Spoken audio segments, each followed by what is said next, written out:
right, everybody, welcome back to the Add 10 Gallons Concrete podcast. This is not a drill. This is not a mistake. If you see us popping up on your podcast feed, it's real. We are back, at least for this episode. We'll see how long it takes us to get out the next one. We never were really good about sending out two a month or like every other week or whatever. We would go like, yes, we were. We were fantastic. We were perfect. And many people are saying we were the perfect podcast, and we are back. Yeah. We just keep you on your toes is what it is. You know, you just never know when we're going to pop up. But we were gone for a year. I mean, the people spoke. Yeah. We listened. Yep. And we're back. Yeah. We're back. And not all of us are back this year. You know, if you haven't noticed already, we are missing somebody. So Paul, tell everybody where Josh is. Yep, we are in fact missing the third amigo, Josh Hare. He has left Active Minerals. He started his own company. You know, we wish him well. We're sad that he's gone, but I tell you what, if you need any custom metal fabrication work, we know he's your guy. So go on over to masondixonmetalworks.com. That's where you'll find Josh Hare and his business. The dude's an absolute rock star. Wish we had him here on our team. But, you know, sometimes people want to be their own boss. They want to go out there and forge their own way. And this is a world he's really comfortable in. And we just hope he has all the success. Again, that's masondixonmetalworks.com. Go check him out. He's over in central PA. I don't know what freight probably kills metal stuff. But if you're in that area, certainly hit him up. Yep. Yeah. Yeah, he can ship from and to anywhere. So doesn't matter where you're at in the country. If you're willing to get it out to him, he can do some fantastic work. He was a wizard at a lot of design and tech and just fabrication or whatever, you know, when he was with AMI. So he's just taken all the talents and started his own business. So we wish him absolutely nothing but the best. But we are we're still brought to you by Actigel. You know, that hadn't changed at all. So Paul, tell us a little bit about what kind of man sand stuff we've been doing the last year. Yeah, we've been tearing it up on the man sand. So if you guys aren't aware, if this is your first time tuning in, welcome. Glad you're here. Joey and I work for a company called Active Minerals. We have a product, Actigel 208. It goes into cement-based products. Our favorite one that it goes in is concrete. And the best thing it can do for you right now, if you're a ready mix producer, if you're a precast guy out there and you are looking to use manufactured sands and you want to use a lot of them, we're talking 80, 90, 100% man sand in your mix, sprinkle a little Actigel on there, you're good to go. The mix is absolutely flawless. Talking about pumpability, finishability, workability. It comes in a powder or a liquid either way, and we're ready to serve you. So if that's you, if you're looking to use more man sand and a lot of it, we got you. It's economical. Guys are signing up left and right. Don't miss out. Joey's schedule's already booked out longer than I can imagine. Glad we got him in here in the podcast. We want to help you too. Give us a call. You can reach us at info at activeminerals.com. You can also reach us through our LinkedIn pages, whether it's the Active Minerals page or it's my personal page, Joey's page, the Add 10 Gallons Concrete page, anywhere. You can find us looking for the Actigel product for high percentage man sand replacement of your natural sands. We can help you do that and save you some money at the same time. Yep. We kind of picked up where we left off a little over a year ago. That hadn't changed. You know, we're still targeting man sand, ready mix guys, and anybody in between. Still putting Actigel on everything from sidewalks to skyscrapers. So we've been busy, and we're going to try and kind of go over most everything that we could think of. Paul and I spent a few minutes before we jumped on here trying to think of everything that has happened since we put out an episode, and it's been at least a year. I think the last recording that we had here on Riverside was from May, so it's been at least 13 months since we spoke to the masses here. So we're going to try to run through everything that to the best of our ability.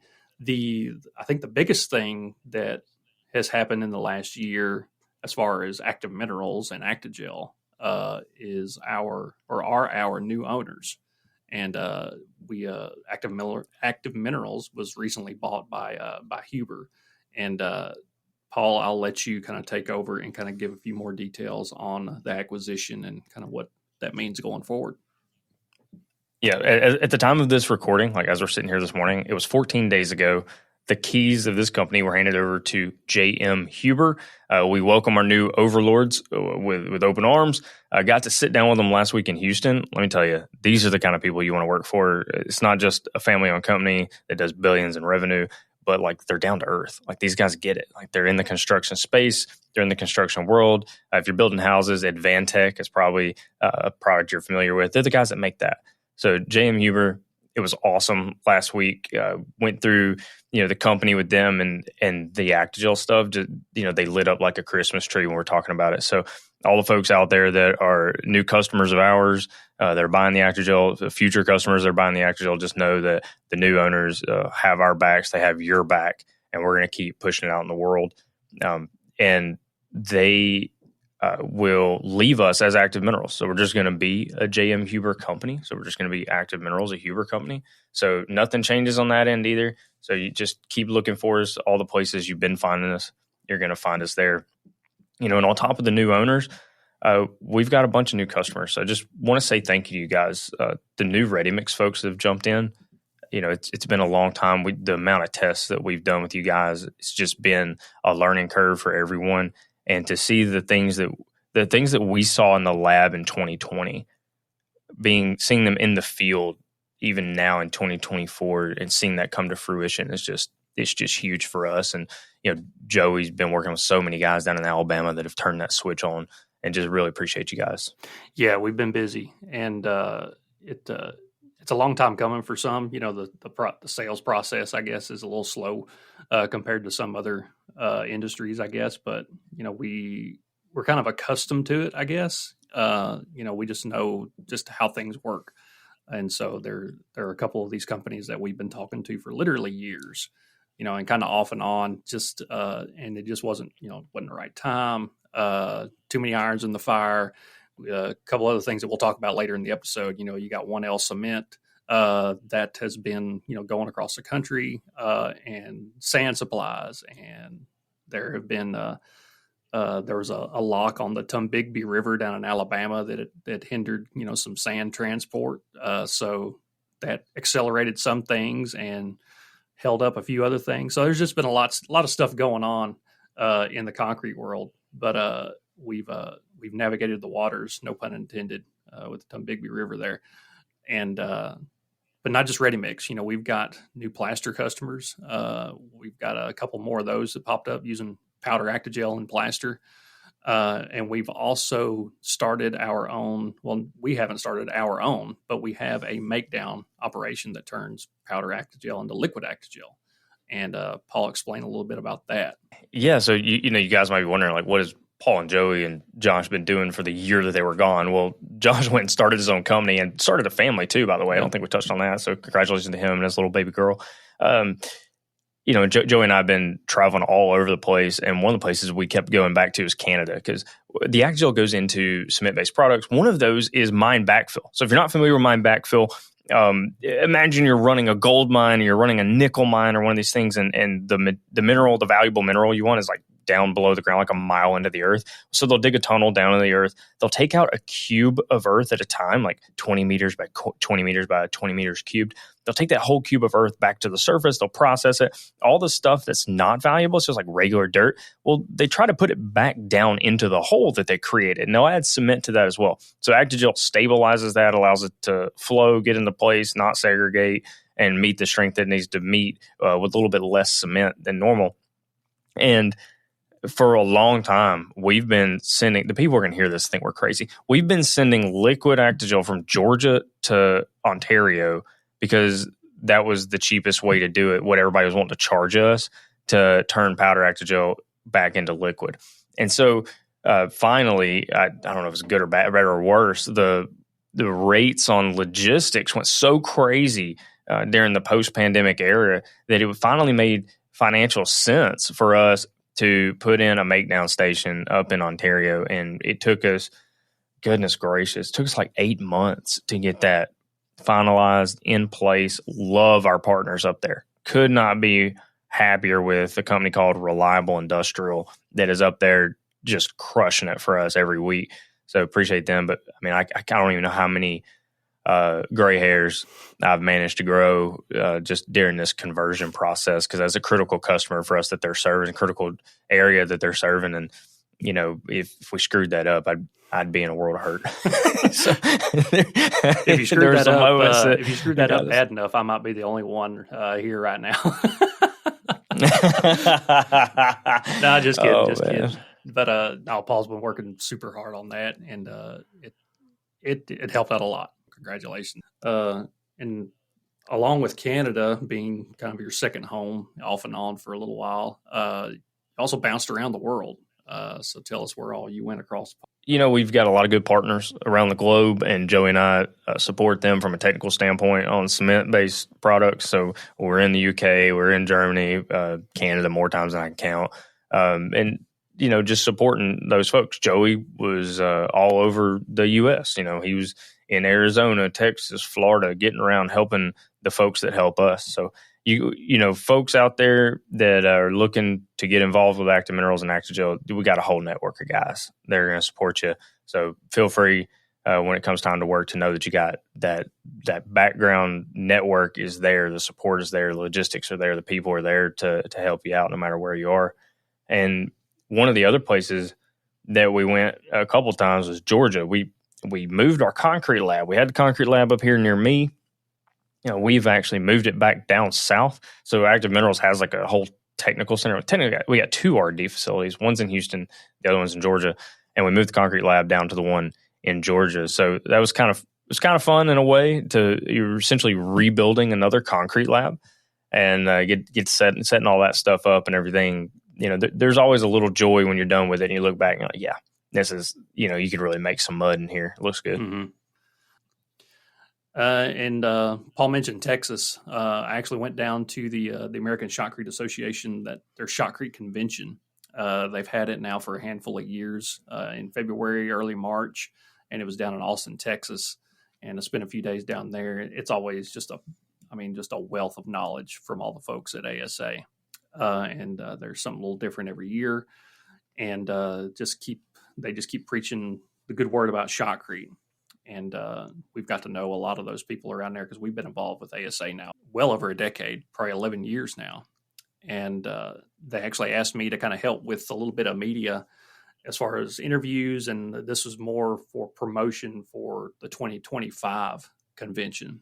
So if you start seeing some promotional stuff pop up for American Shotcrete Association technical conference and convention for 2025, you may see my ugly mug floating around there, chit-chatting with people. So keep an eye out, and we'll plug everything that they put out to of ASA with everybody. And that's awesome. Yeah, that's awesome, dude. I mean, the fact that you know the audience for this podcast was so great that ASA caught wind of the program. I was like, we need that guy to be the face of our promotions for next year. I mean, that's pretty cool. So kudos to you for being able to step in and take over that. I think that's pretty awesome. Thank you very much. No, it was it's flattering, you know, when somebody asks you to do something like that, like, hey, can you be the face of, you know, this for a few days? You know, absolutely. And a special thanks goes out to Juan with ASA too. He brought the camera gear, sound gear. He had all the tech. He had all the equipment. And he was absolutely pivotal in making all that happen. So kudos to everybody at ASA. Yeah, it's interesting. I got an interesting phone call. I don't know if I told you about this or not. I mean, I can't remember if this call was yesterday or last week. And it was from a good buddy of ours. And he said the reason he called is because he had to go to Texas. He had to fly out to Texas to take care of a cement problem. So he was working technically to take care of something, but he doesn't normally work out there. So he was helping some other folks inside of his company. And he gets there and the guys he's meeting with, after a little while, they go, we know you. And he goes, no, I'm sorry. I've never been here before. I don't think you know me. And they're like, no. We recognize you. Yeah, we figured it out. We know where you're from. You were a guest on the Add 10 Gallons Concrete podcast. He goes, yeah, it was. And they were like, man, that's all. We knew that was you. And that was great. We're glad you're here. And of course, then they asked where the heck we went all this time. Mm-hmm. So I was really happy to say, well, actually, we're just starting it back up. So it's good timing on that conversation. But that type of interaction where the guests have been on our show that bring a lot of value, a lot of knowledge to the industry and can share that. And they've essentially made a name for themselves. So that when they go and walk into somebody's door, there's a sense of confidence from those folks that they're going to be working with. They're like, oh, wow, I know this guy. He knows what he's talking about because we heard him on Ad 10 and, I gleaned all these insights from the past. So we're comfortable that this guy is the guy here solving our problems. So, big shout out to that interaction. That's the kind of stuff I absolutely love to hear, and I can't wait to hear more of it. Yeah, and if anybody out there is listening and you just think of somebody that you would either like to hear from or that you know of that you think other people would like to hear from, reach out to us, because one of the hardest parts about podcasting, I think, and this is, from doing this one and helping out with I'll give a quick plug to the Southern Collective, the hunting podcast that I help do. One of the hardest parts is just finding people to come on and talk. And I think that's especially true in the concrete and construction industry. And I don't know why. I mean, when you talk to people face to face, you can get a lot of information out of somebody, but putting a mic in front of them or putting their face on a screen or anything like that, it's a little intimidating. But, if we can do it, anybody can do it. We can carry on a conversation with pretty much anybody. So if you just know of anybody or anything that you want to hear from, from us or from somebody else or just whatever, just reach out and we'll run with it and we'll get them on here. I think one of the last things as far as AMI related topics or things that have happened in the last year was we picked up a pretty unique customer in 3D printed concrete. You've heard us talk about that a handful of times on the show over the last couple of years. And we finally started selling Actigel into it. So Paul, tell us what we can tell, I guess, because we've had to sign NDAs and a few things with this customer. So we need to be respectful of that, but kind of give us a couple hints at what we can share, I guess. Shoot, ain't no lawyers calling me, brother. I can tell you right now that Actigel is awesome in 3D printed concrete, but it's the same reason it's awesome with the man sand. Mm-hmm. Just except you're using a little bit easier materials. Yeah. It's the pumpability and the extrudability, the workability, and it's really probably the best thing you can put in 3D concrete. And it's being out there. If we name the companies, you would know them, but we're not going to do that. So we're going to go by this. But companies we can name, there are distributorships and partnerships that we've entered into, and that's all around the country. So you guys feel free to reach out to us, and we'll get you hooked up with those guys. And I want to thank everybody if you've made it this far on our Actigel and year-end review. What have we been doing while we're gone? Now we're getting back into good stuff. And we're going to talk about a year-end review. We're going to talk about a year-end review of non-AMI related stuff. And, we have to kick this off with the most monumental news story that broke in the last 12 months since we last talked to the audience. The number one thing, in fact, it was such a moment that we have not, since Joey and I were born, the only comparable moment that I could think of was like 9/11, because that was the last time. Because that was the last time that a major event happened, and you had the thought, like, where were you the day this happened? And I can remember when I was for 9/11, I was in junior high school. We had a junior high school. So our high school was only 10th through 12th. So I was in the junior high, 8th and 9th grade. And we were having an assembly, and I left the assembly early and was walking by, and every teacher in every classroom was staring at a television. Every television had their own, every classroom had their own television. They were all staring at it. And I was like, God, this is weird. Why is everybody staring at the television? You walked in and they were all crying. And you're like, oh my gosh, like what happened? And, we were under attack from terrorists. So I remember where I was in 9/11. I also remember where I was when I heard the news that Nick Saban retired from the University of Alabama. I'm getting choked up just thinking about it. Joey, where were you I was when the news came down? I was actually just right down the hall from you. we were in the same hotel, and we were, oddly enough, we were in Birmingham when this went down.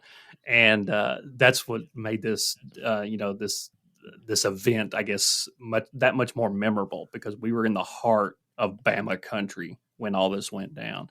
And yeah, you were talking about, you remember where you were on 9/11, and it's like every generation has at least a couple of those, sadly, the Pearl Harbor, and then, I don't know, the JFK assassination. And, for me, I have three now. So number one, 9/11. Number two, the day Dale Earnhardt died. I remember where I was the day Dale Earnhardt died. I was in Bass Pro up in Nashville with a buddy of mine, Jeremiah Duff. And I also remember where I was when Nick Saban retired. The moments that changed the course of history. So yeah, we were both in Birmingham. So I was actually, that night, I have a lot of friends and family that live in Birmingham. It's where I grew up, born and raised. And so that night I just happened to be at my buddy's house down like toward Pelham. He lives in Hoover. It's kind of like more toward Pelham. And I was at his house and we were hanging out, and somebody came in from the other room at like 6:30 p.m. and they said, "Oh my God, Nick Saban retired. You're so screwed." And they were all Auburn fans. So I thought they were just messing with me.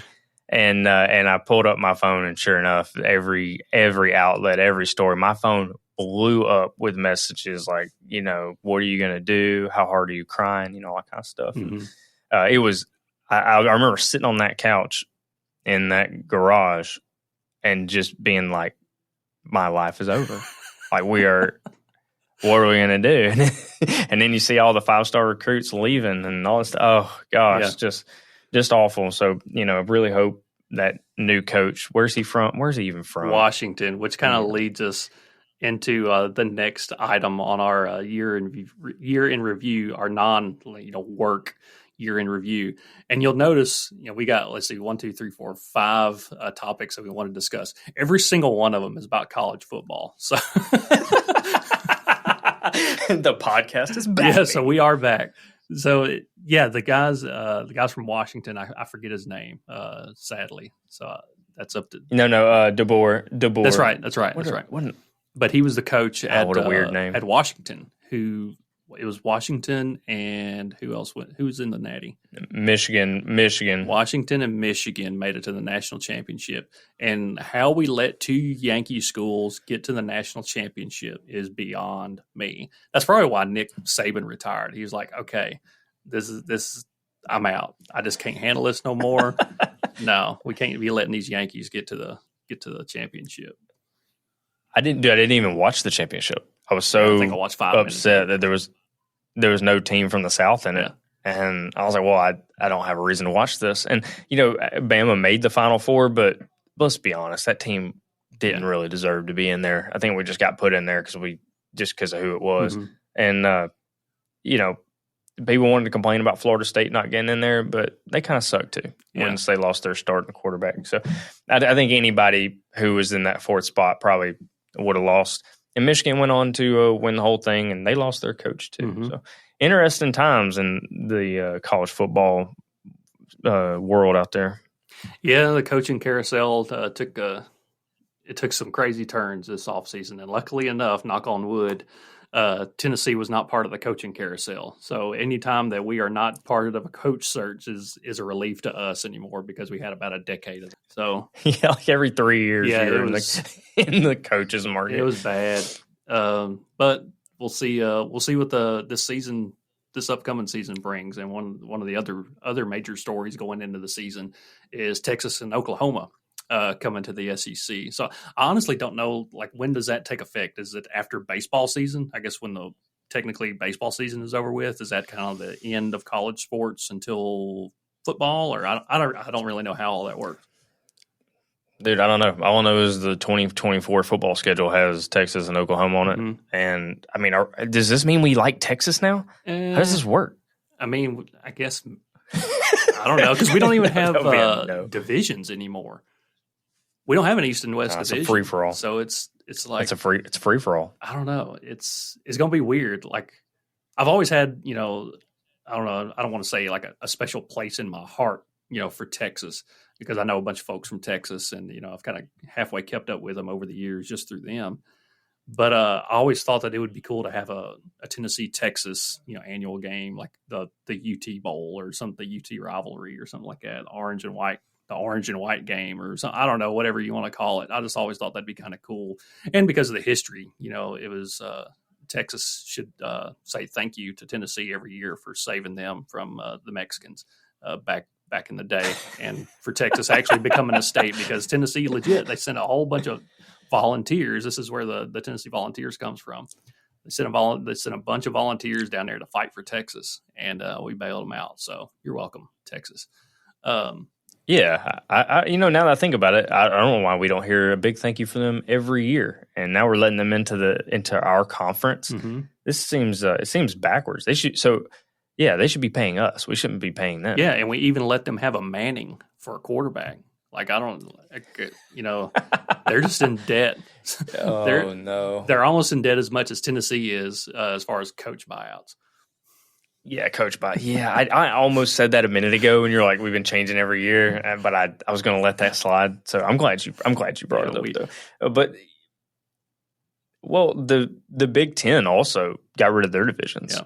So they've got, I think, Southern Cal and Oregon, like all those teams now are in the Big Ten, and there's some teams like there's some other teams, I forget which ones on the West Coast, that are part of the Atlantic Coast Conference, but they're in California. So the whole world's upside down. We're going to a 12-team playoff.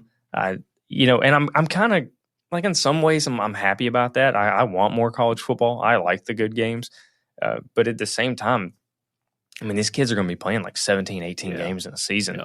That just seems wild to me. That is a lot of games to be putting these kids through. Yeah, I would anticipate a lot of injuries, come by, New Year's Eve, when they're playing that second round of playoffs or whatever. That's just a lot to ask of the human body. And I know they do that all the time in the NFL, but, look at the difference in NFL players versus college players. It's too different. I mean, you can't expect like an 18-year-old freshman, going 17 games or however many it's going to be. That's a lot. And but I don't know. We'll see what happens. We'll see who makes a cut. I don't know. I'm already counting down to college football. But one thing that's gonna speed up the wait time for college football is the new college football 25 video game. And it's something. Woo! It hasn't come out. Let's see. I think it was 2013 or 2014 when the last one came out. I remember I bought it and played it. And Paul and I were talking earlier. That used to be like the constant video game that was going on at the fraternity house back at the AGR house at MTSU. And I remember like West Virginia was like the team to have in the NCAA or EA Sports 2006 or whatever year it was, oddly enough, but I do remember it was West Virginia that was the team to have in that game.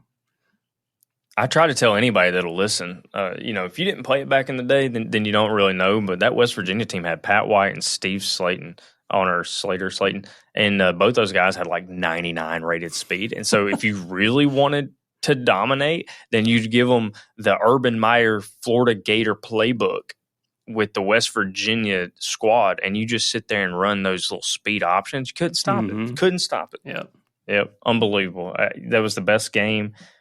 Creating teams and dynasties and stuff was awesome. And when this new game is coming out, I was like really concerned that they were just going to take Madden and just like put a college skin on top of Madden and be like, here you go, buy it all. Well, that is not the case. If you haven't researched it at all, feel free to go out there. You just trust me, your guy here on Ad 10, that they built this thing from the ground up. So they had teams building stadiums from the ground up. They're building mascots. They're building players and coaches, the audio. Everything is 100% from scratch.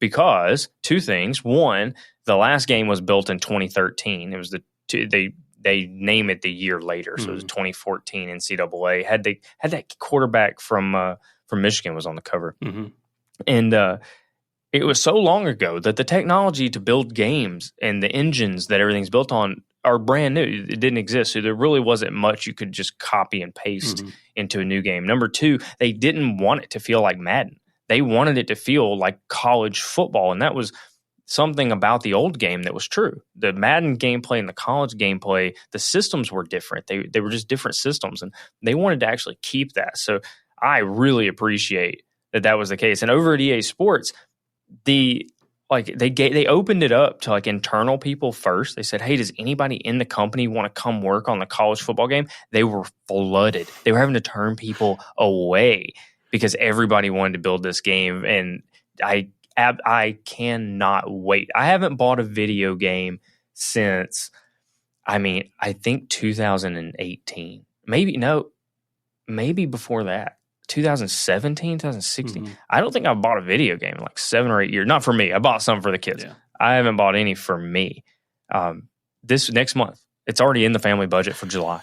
It is in the budget that we will be buying the NCAA football game, and I just cannot wait. Yeah, I'm behind the times because I still got my PS4, which I don't think it's been fired up maybe twice since having kids. So that's 4 years ago, nearly, that it's been played. And I was trying to think earlier, the last game I bought, I'd have to go look because they're still in there. It's either like Red Dead Redemption, like the second one, or the latest Spider-Man game or something. I forget. Anyway, it's been a while. So, and then after Paul and I got off the phone earlier because we were kind of running through what we wanted to talk about today, I immediately hopped over and I got to looking at how much PS5 costs, and I think the cheapest one I found was like $400 to $450. I was like, maybe I'll just do what the kids do nowadays, and I'll just watch people on YouTube play it.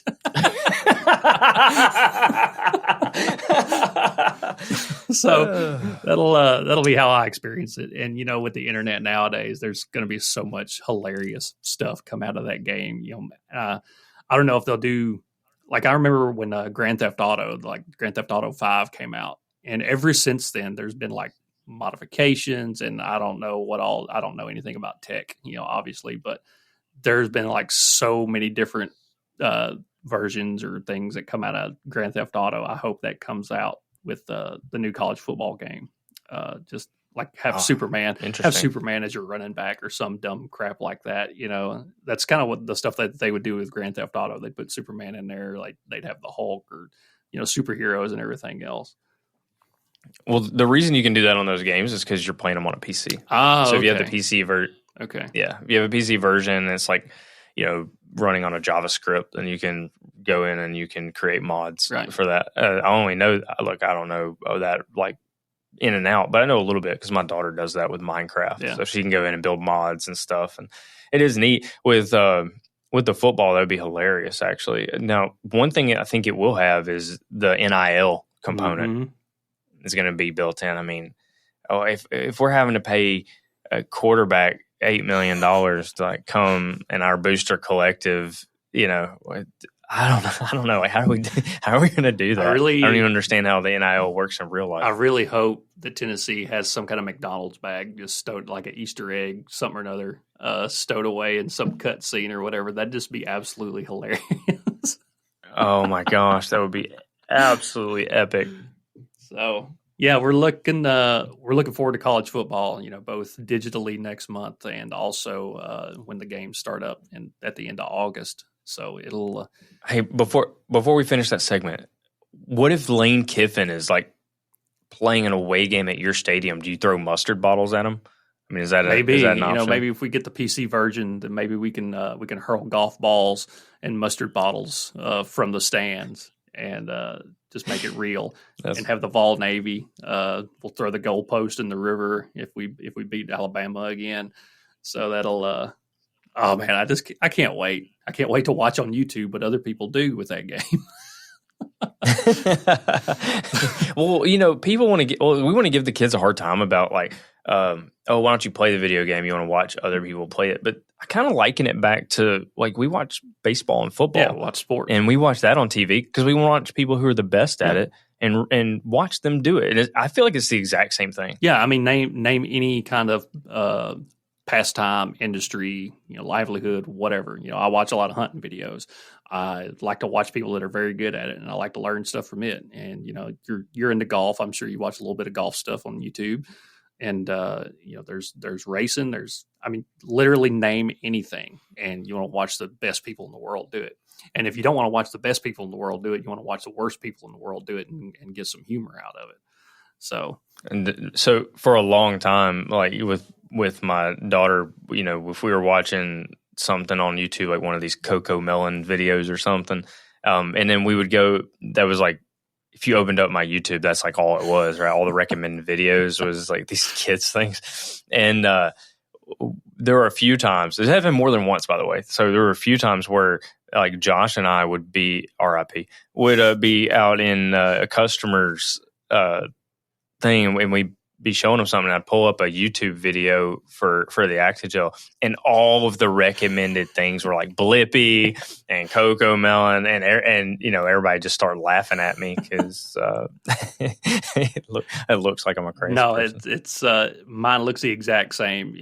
Our bedtime routine. Jolene watches one YouTube video or whatever before she goes to sleep, and it's usually whatever insert child song video here.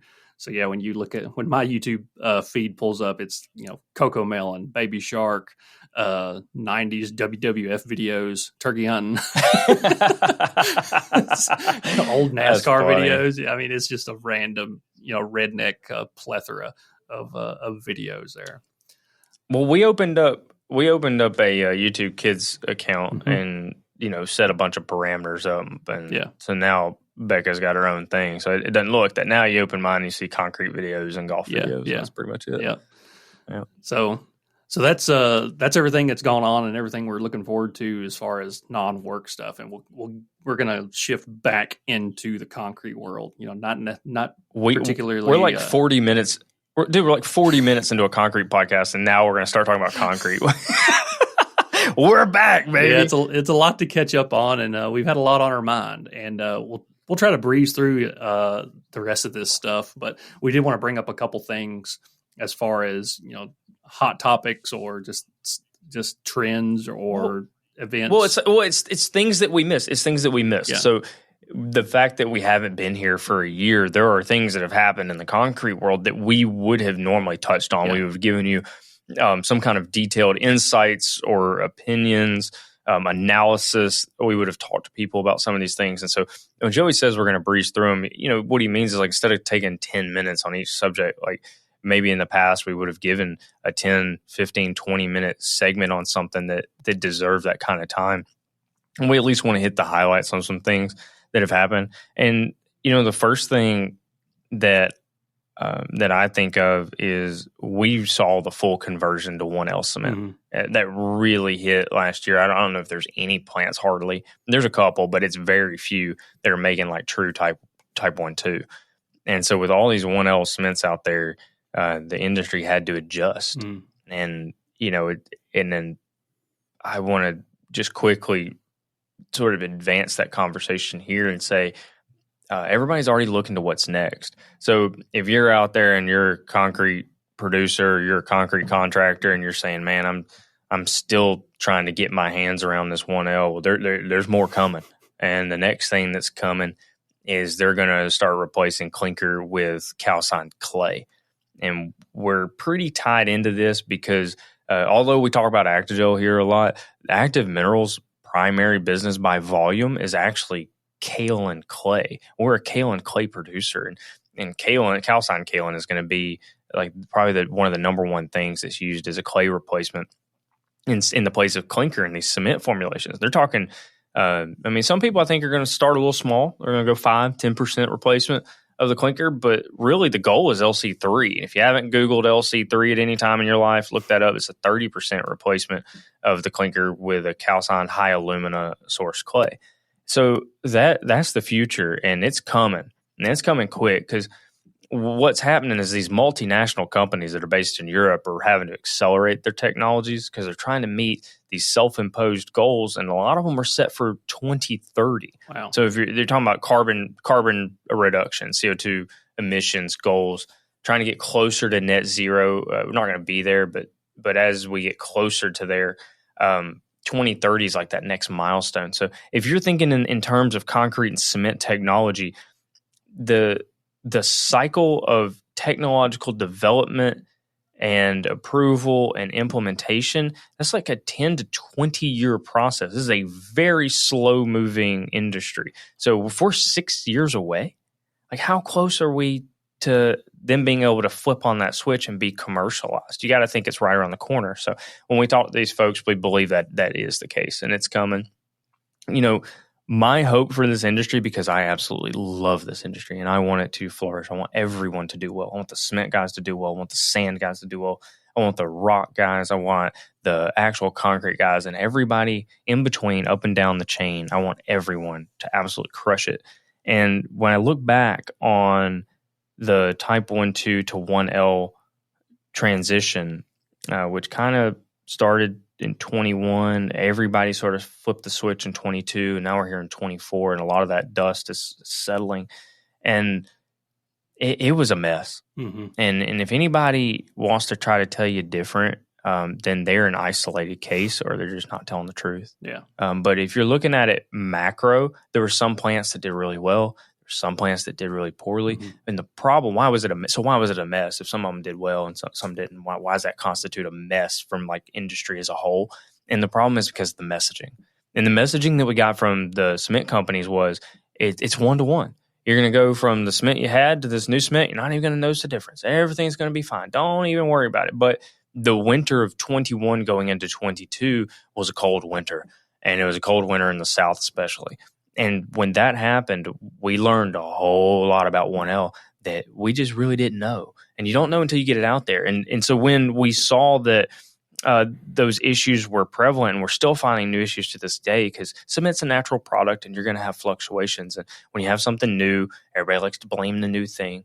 But in reality, there are differences that are happening. And so as we overcome those challenges, the number one thing I would say moving forward, and Joe, you have to tell me what you think about this. I think going forward, as we go into the clay replacement, the calcined clay replacing the clinker, is we've got to be transparent as an industry. Yeah. We've got to be forthright and honest as an industry and say, yes, this is different. Here's how. And here's the changes you need to make in order to be successful. And here's what you need. Hey, concrete producer, here's what you need to tell your applicators is this is happening and this is how to overcome it. And the cement companies have to work with the ready mix companies, have to work with the applicators. It has to be a holistic approach and honest communication, transparent changes, and then action items so everybody can succeed. I don't know. Did you kind of see that too? Joey, do you have any other prescriptions for them? No, you're exactly right. And that was actually kind of rolling through my head, while you were talking, like there just needs to be more information shared. And I don't know, the industry is notorious for kind of holding our cards close to the chest. And if you notice, from listening to our podcast over the years, we don't mention company names that much. Like we don't mention customer names. And that's mostly because we don't want to tell everybody's business. We just try to be respectful. Now, a lot of them probably wouldn't care, but we just try to be respectful and kind of let them be anonymous because we just want to tell everybody everything. But when you've been to as many places as we have all over the world, all of these, we're kind of staying focused on ready mix here. All of these ready mix locations have the same problems. They have the same issues. They have the same personnel issues. They have equipment issues. They have material issues, logistical issues, contractors. All of these issues, all of these problems they have are the same. They just have a different cast member, in place there. And so I think, and also we're learning this too as we work around, some of these major cities, Atlanta, Birmingham, Nashville, Houston, whatever. These companies, yeah, they are competitors, but they all know each other. And more times than not at least in my experience that I've noticed, the competition is respectful. They communicate with each other. If somebody on one side of Houston is having a material issue, they call somebody on the other side of Houston and get their feedback and see what's up over there. And so I don't think that, or I think that just more information being shared, I think it's just going to help everybody because we all talk to each other. Everybody talks to each other anyway. Why not have as much information as possible out for everybody to be, to use that and be successful? Yeah, no, that's great, and it's gonna probably start at like the NRMCA conventions, the ACI conventions, the different things, and then it's gonna have to. The word's gonna have to get spread out. Like the cement guys are gonna have to use their tech service reps and their sales reps to have the real relationships on the ground, so that it's not just some, oh, we talked about it at a conference. Yeah, well, everybody doesn't see that talk. Yeah, everybody doesn't see the white paper you produced, but what they are being told by their reps is like, oh yeah, it's 1-to-1, you're fine. It's all the same. Don't even worry about it. And then it wasn't. So going forward, and that doesn't necessarily mean the cement companies were dishonest. Yeah. It in some cases, I think they just didn't know that it was going to do that, and then it did it. It was like, oh no! Now you got egg on your face. So I think this time around it could be different. And here from Ad 10, we're putting it out there right now that let's make. This could be another place. This podcast could be another place with the tens of thousands of downloads that come through here. This could be a place where cement companies can come on and give that fully transparent view. So stick with us as we do that. And you said we don't normally mention company names, but can we talk about one company real quick? Absolutely. Because in the last year, now these guys don't do business with us yet. So just full transparency there. But they have been the hottest company in the concrete space for a while now, and they did not slow down in the year that we were gone. Yes, I'm talking about SRM, Smyrna Ready Mix. Joey, hit us with some facts. These guys are merger and acquisition masters. They, they never slowed down. And I got on their website because it's been a topic of conversation literally everywhere that we've gone. Like Paul was saying, been down to Florida, Texas, Arizona. Not so much Arizona, but their time's coming, I'm sure. But I was in Colorado talking to people. They're talking about SRM. It's unbelievable. Everybody's talking about this company. They're just absolutely on fire. But they're on fire because they can't stop buying stuff. It's so incredible, and I love it. Like from what I heard, they want to dominate. They want to be number one, and I want to be number one too. So I kind of vibe with these guys. But Joey's got some actual like hard numbers. It's just really, really wild. Yeah, and it's funny when the reason we come across all of this information, we were rolling through our brains like what all happened in 2023, and one of the things that we said, well, Smyrna Ready Mix bought a bunch of people. Let's see who they bought in this past year, and so we get to looking at just who they bought within the past year, and we come across some huge numbers. And so we'll just run through, right now, just according to their website just a few minutes ago, they are located in 19 states so far. And if you remember, I think I've said it a couple times, one of their former employees told me that one of the Hollins heads has said that he wants a Smyrna Ready Mix plant in every state in the country. And they are on their way. They're not quite halfway yet, but they're on their way. So they're in 19 states. And since 2005, so they started in 2005 down in Smyrna. And when Paul and I were in college, they just had like a couple of plants. They started with the one plant in 2005, then they opened up another one in 2009. And I'll break this down by year, but basically between 2005 and 2018, they bought, 12, 14, 16, 18 companies. Just from 2005 until 2018. And that ranged from like 1 a year, 2 a year, 3 a year, up to 7 a year in 2018. In 2019, they bought one company. Now, 2020 was when things just started really taking off. In 2020, they bought 13 different companies in 2020 alone. That's more than one a month. Yep. So 2020 pandemic hits, we're shutting our houses. We're all making wild purchases. I know people that bought Pelotons. So while everybody here is buying Pelotons, they're out there buying concrete companies and aggregate companies and cement companies, and just absolutely went wild. Yep. And it gets even better. So in 2021, they bought 16 companies. And in 2022, they dropped back down to one a month. They bought 12 companies. In 2023, they bought 22 different companies just in 2023. Golly. And so Good Lord. I don't think they have anything listed for 2024 yet, but we'll keep our eye on it because, I mean, they're not slowing down as far as I know. So 82 companies. One of those was since 2000. One of those was Vulcan. Yeah. 82 companies. 82 companies. So, and that doesn't count like how many locations. Yeah. Like one of those is the Vulcan properties in Texas. Mm-hmm. I mean, that's an unbelievable asset to acquire. I mean, these guys, they bought Martin Marietta in Colorado. Mm-hmm. I mean, they're getting these are like real properties here, not just mom and pop shacks that they're going to rebrand. And they're building new places too. It's not just acquisitions. I've seen some of their new plants that go up that look absolutely beautiful. Yeah. Little satellite plants and everything, just gorgeous looking concrete plants that are going up. I really wish I could be in those rooms and listen to like, what is the plan for the future? This is an incredible amount of M&A going on. And especially in this business where you might hear one a year kind of thing. Mm-hmm. And to be at this kind of pace, I mean, it's awesome. I think it's awesome. The whole industry is talking about it because you just never see anything like this. Yeah. It'll be interesting to see what the numbers add up. I wonder if they'll make it to 100 companies by the end of 2024. Like I said, the 2023 or all the numbers that we have were to the end of 2023, and we're already halfway through 2024. So, and as far as locations, you get on their website and they have the map with all the little pins dropped on everything that they've bought or everything that they've acquired.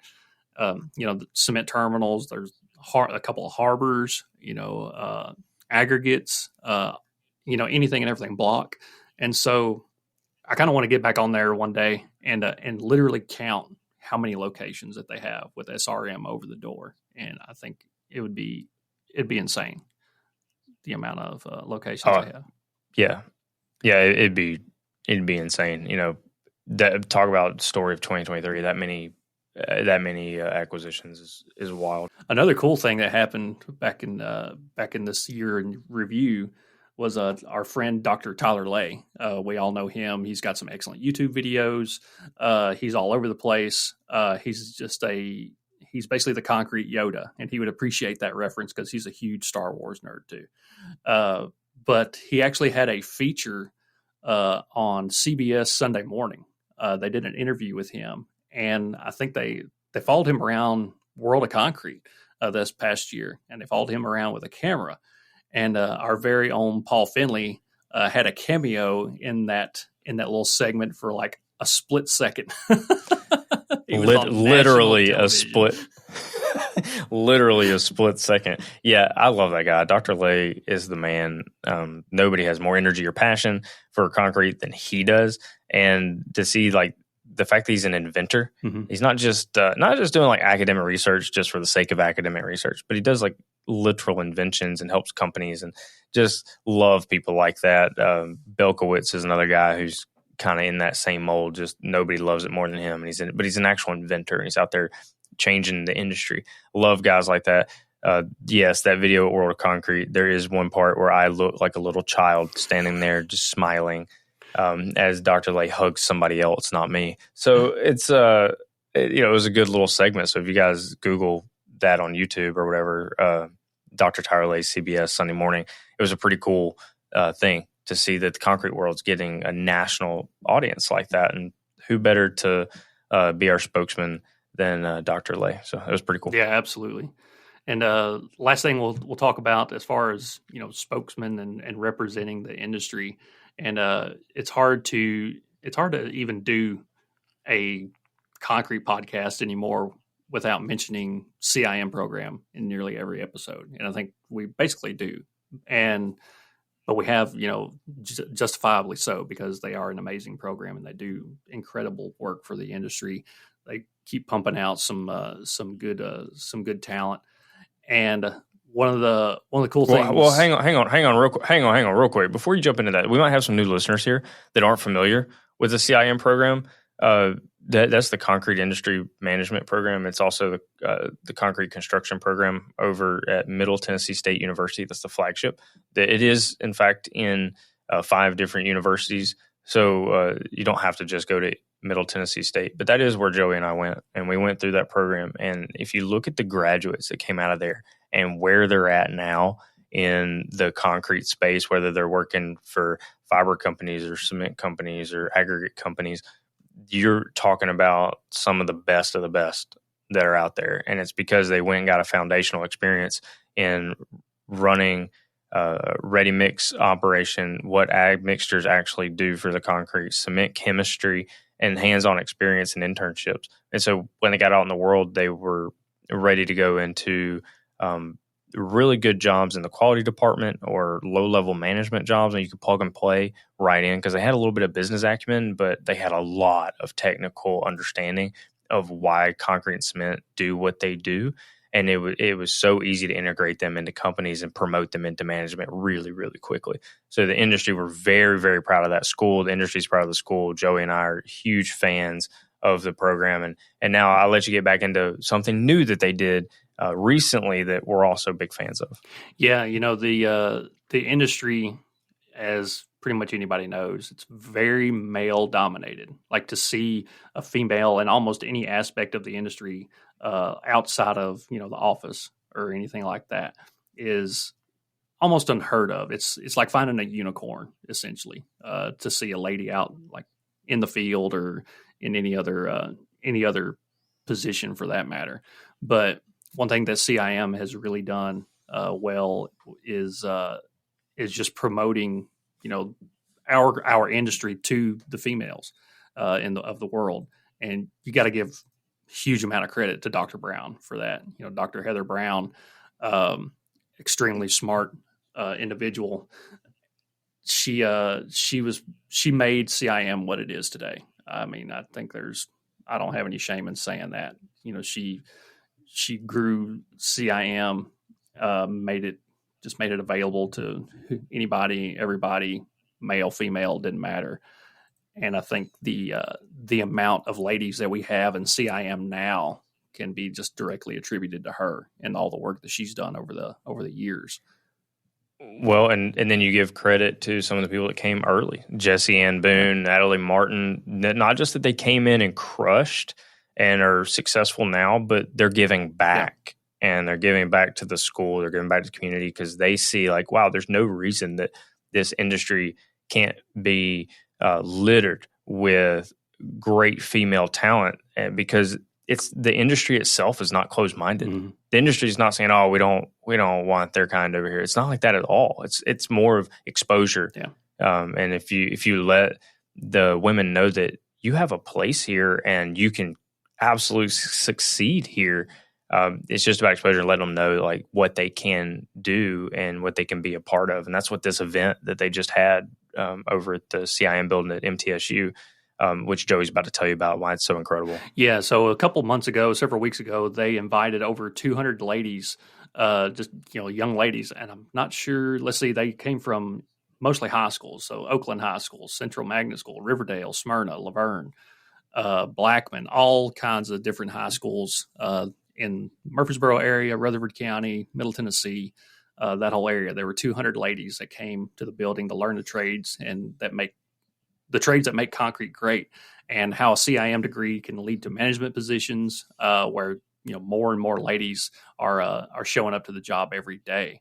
They had stations to teach flat work. They had finishing, mix design, concrete plants, ready mix trucks, tools, welding. Every girl had the opportunity to use hands-on equipment, and they learned at every station.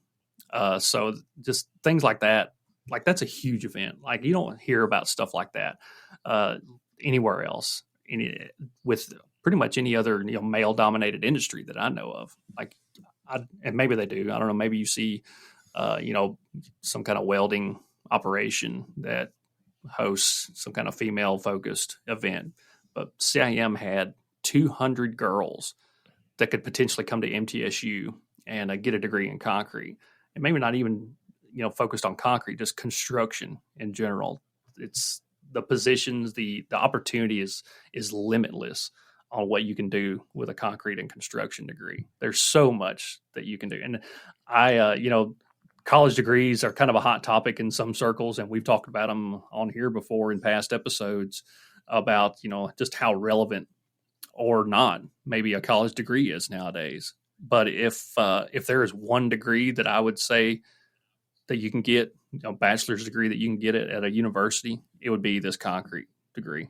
And I would put that degree almost over almost any other degree on opportunity and something that you will use. Like there's so many degrees that are out there that you might not even use when you get out of college.